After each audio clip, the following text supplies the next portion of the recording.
नमस्कार। आज हम प्राथमिक समूह की अवधारणा पर बात करेंगे।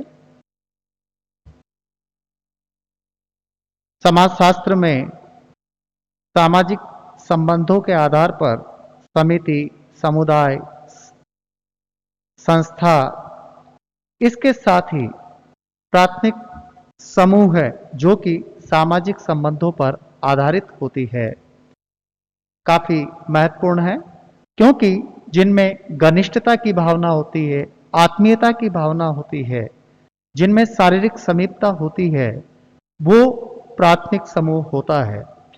इस प्राथमिक समूह की अवधारणा अमेरिकन समाजशास्त्री चार्ल्स कूले ने अपनी पुस्तक सोशल ऑर्गेनाइजेशन में सन 1909 में प्रस्तुत की। कूले के अनुसार प्राथमिक समूह को एक ऐसे समूह के रूप में परिभाषित किया जिनकी विशेषता आमने सामने के घनिष्ठ साहचर्य और सहयोग के रूप में व्यक्त होती है। वे अनेक अर्थों में प्राथमिक है, परंतु मुख्यतः इस बात में कि वे व्यक्ति की सामाजिक प्रकृति और आदर्शों के निर्माण में मौलिक हैं। घनिष्ठ साहचर्य का परिणाम यह होता है कि एक सामान्य संपूर्णता में वैयक्तिकताओं का इस प्रकार एकीकरण हो जाता है जिससे प्राय कई प्रयोजनों के लिए व्यक्ति का अहम समूह का सामान्य जीवन और उद्देश्य बन जाता है। इस संपूर्णता के वर्णन के लिए अति सरल विधि हम कहना है, क्योंकि यह अपने में उस प्रकार की सहानुभूति और पारस्परिक एकात्मीकरण को समाविष्ट करता है जिसके लिए हम ही स्वाभाविक अभिव्यक्ति है। अर्थात चार्ल्स कूले ने जो प्राथमिक समूह की अवधारणा प्रस्तुत की, उसमें खास जो बात कही है वह थी, एक तो इनमें शारीरिक समीपता होती है, सदस्यों की संख्या कम होती है, और महत्वपूर्ण बात यह कि उनमें हम की भावना, वी फीलिंग्स महत्वपूर्ण होती है। अर्थात आमने सामने के संबंध तो है ही, लेकिन उन आमने सामने के संबंध के साथ ही घनिष्ठता की भावना भी इस समूह में आवश्यक है। कूले ने प्राथमिक समूह के लिए आमने सामने के संबंधों तथा हम की भावना का पाए जाना आवश्यक बताया। प्रसिद्ध समाजशास्त्री कोजर एंड रोजनबर्ग ने अपनी पुस्तक सोशियोलॉजिकल थ्योरी में लिखा है कि आमने सामने के संबंध तथा लघु आकार आदि प्राथमिक समूह की संयोगवश विशेषताएं हैं।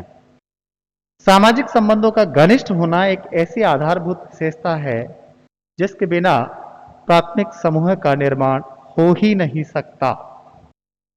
यहां पर कोजर एंड रोजनबर्ग ने आमने सामने के संबंध और शारीरिक समीपता और लघु आकार जो है, सॉर्ट ऑफ साइज जो बताई है, ये तो एक संयोग बस की बात कही है, लेकिन इसमें केवल घनिष्ठ भावना जो बेसिक कैरेक्टरिस्टिक्स है वो होनी चाहिए। एलेक्स इंक्लेस ने अपनी पुस्तक व्हाट इज सोशियोलॉजी उसमें उद्धृत किया है, प्राथमिक समूहों में सदस्यों के संबंध भी प्राथमिक होते हैं जिनमें व्यक्तियों के आमने सामने के संबंध होते हैं और सहवास तथा सहयोग की भावनाएं इतनी प्रबल होती है कि व्यक्तियों का अहम हम की भावना में बदल जाता है। यहां हम की भावना का तात्पर्य यह है कि जैसे परिवार का जो सदस्य है वो दूसरे अपने ही परिवार के सदस्यों के साथ वी फीलिंग्स के साथ में जुड़ा हुआ है। अर्थात परिवार के किसी भी सदस्य को सुख होता है, दुख होता है, तो वो सभी सुख और दुख के सम्मिलित सदस्य स्वामी होते हैं। यानी ऐसा नहीं है कि परिवार के सदस्य को दुख हो रहा है तो दूसरे नहीं है, तो वो भी इसमें सम्मिलित होते हैं। इसी को हम की भावना कहते हैं।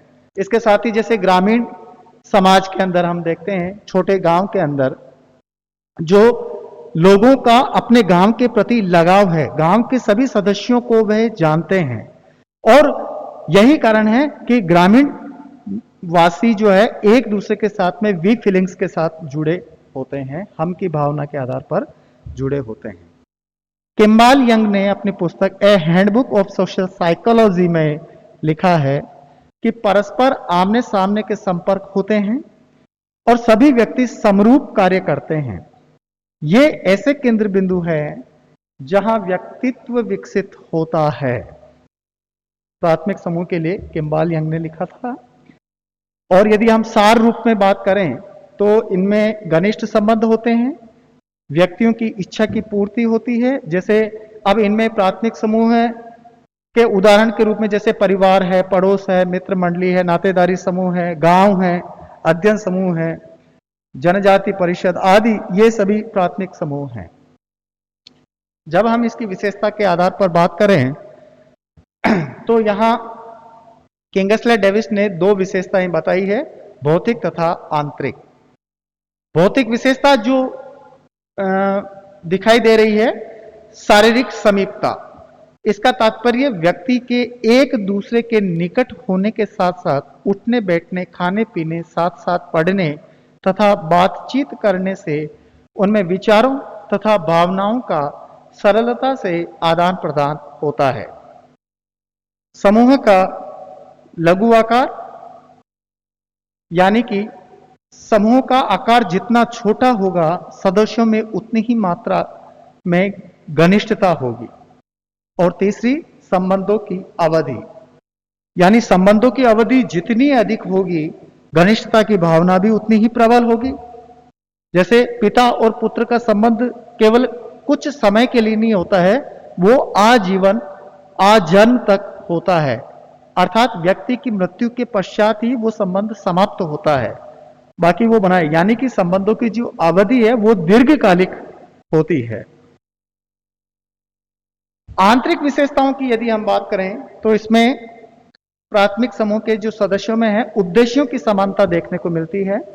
सदस्यों की इच्छाएं एवं प्रवृत्तियां समान होती हैं, इसी कारण वे साथ साथ रहते हुए समान उद्देश्यों की प्राप्ति का प्रयत्न करते हैं। संबंध स्वयं साध्य, अर्थात संबंध किसी स्वार्थ के कारण नहीं बनते, बल्कि अपने आप में साध्य या लक्ष्य होते हैं। मित्रों में एक छोटे समूह है या परिवार में सदस्यों के आपसी संबंध ही अपने आप में महत्वपूर्ण होते हैं।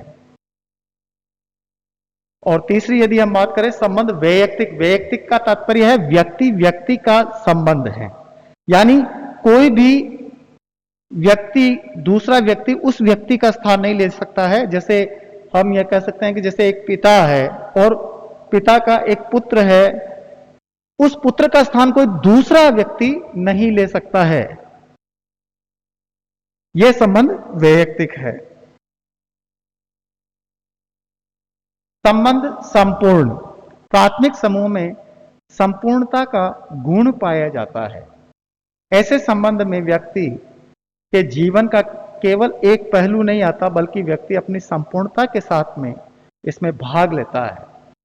यानी यहां पर जो संबंध है वो सामाजिक पहलू, समस्त पहलू इसमें आ जाते हैं, केवल एक पहलू का नहीं होता है, अपितु संपूर्णता के साथ इसमें होता है। संबंध का स्वतः विकास।